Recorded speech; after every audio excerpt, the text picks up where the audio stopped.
Ти во главата можеш да мислиш дека продуктот е феноменален.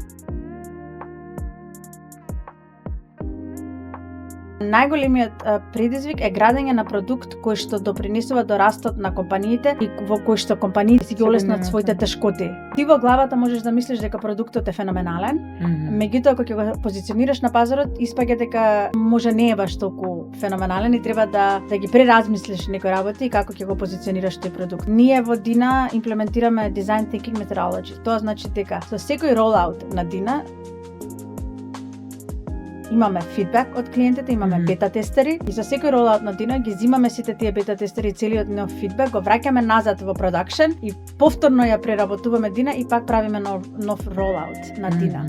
Тоа го правиме затоа што сакаме да понудиме продукт кој што стварно им треба на бизнисите, а не кој што ние мислиме дека им треба.